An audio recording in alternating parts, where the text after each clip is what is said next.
Hello, my friends. It is day 331, and we're reading 1st and 2nd Thessalonians. But before we get into our recap today, I want to thank you for taking a moment to check out this video. Hopefully, you're enjoying the Bible reading program. If you have not yet accepted the invitation, please check out our website, www.selflesschurch.org.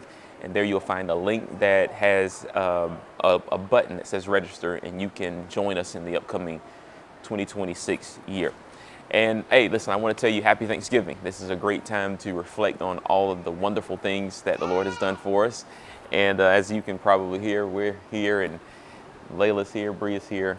We're all having fun. But listen, if this is a hard time for you, please, please know that you're in our prayers, and just as much as you can. I hope you can find a positive moment in the day and in the weekend to reflect on your relationship with Christ and how he brings peace and comfort even in the most difficult times. So friends, we're reading 1st and 2nd Thessalonians. This is another one of Paul's letters where Paul establishes a church, and then he goes and he goes on to another church. But what he often would do is he would write back to churches addressing concerns that they may have, issues that they may be dealing with. He addresses questions that they may have sent his way. And he was, in the truest sense, not only an apostle, but also a great pastor. And this is important. You know, we sometimes take for granted the fact that we're reading about congregations that are very, very new in their faith.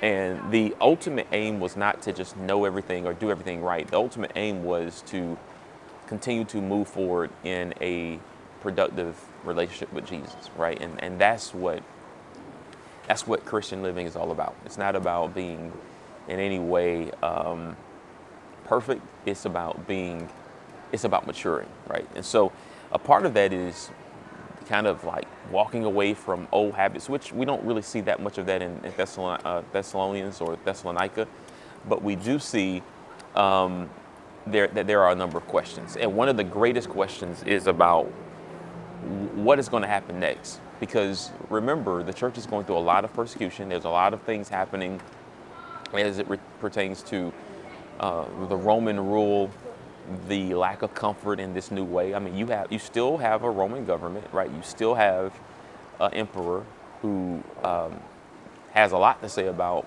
what religion looks like in the empire. You still have local jurisdictions, kingdoms, kings, regions. All those different things are important. And then you have people coming out of their pagan activity. So the question is, for them, like, what's next? You know, what hope do we have? Because the hope that we originally were given or had as Roman citizens, that, you know, that's been taken away from us. We don't put our hope in those things any longer. So then what do we hope for?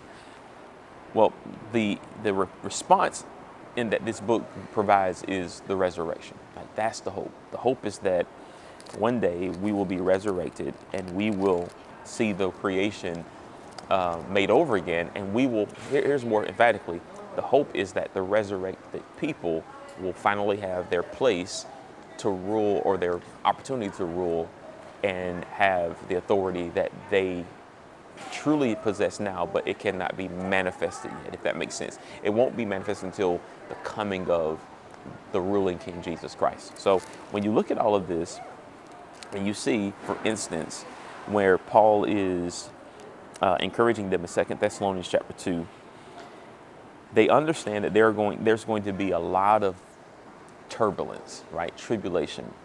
And when we read 2 Thessalonians chapter 2, it's actually hinted at in 1 Thessalonians, but the real deep conversation happens in 2 Thessalonians chapter 2.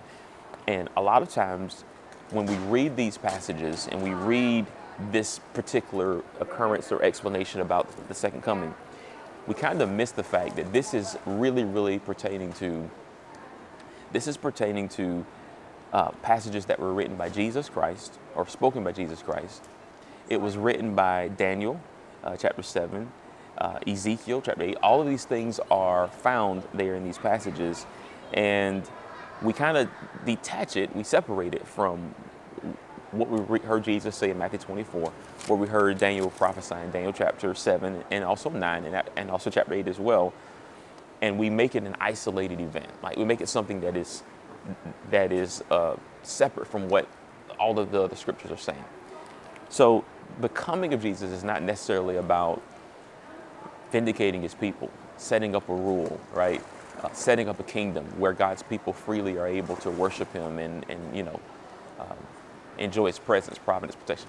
It has none of the themes that the first century or even the old covenant parallels identify, but rather it becomes this like isolated eschatological event that is separate from the first century. Well, that's just not fair to the text. The Bible actually shows us that this is an ongoing story. And Paul's expectations of the Lord's coming is connected to the fact that God's people have been brutally oppressed for so long.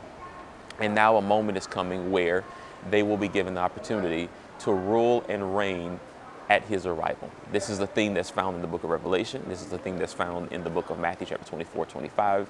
It's found and it's rooted in Daniel 7, 8, and 9. And so we don't want to separate that. We don't want to make it the end of the world because that's not what it is. It is the end of oppressive rule over God's people who decide to live after his obedience, after his commands, and after his rule here on earth. I mean, they really believe that he really is ruling, and they're being oppressed for it. But the promise is that Jesus will come back and vindicate them. Now, we know this is the case because look at what it says in verse 13 of chapter 2. It says, "Thank God for you." He says, "I can't help but to thank God for you, dear brothers and sisters. We are always thankful that God chose you to be among the first to experience salvation." You see that word? That word is so important. Not conversion, but salvation, that is deliverance. A salvation that came through the Spirit who makes you holy and through your belief in the truth. So he tells us, as he keeps reading, with all this in mind, verse 15, "Dear brothers and sisters, stand firm, keep a strong grip on the teaching that we passed on to you, both in person and by letter. May our Lord Jesus Christ himself and God our Father, who loved us and by his grace gave us eternal comfort and wonderful hope, comfort you and strengthen you in every good thing you do and say." So what he's saying here is, I know it's hard, but hold on. Your redemption is right at the door. You're going to get it. It's going to happen, but don't give up. Don't get tired of working in this kingdom that you're a part of. It may seem humiliating now, but there is a reason to keep going forward.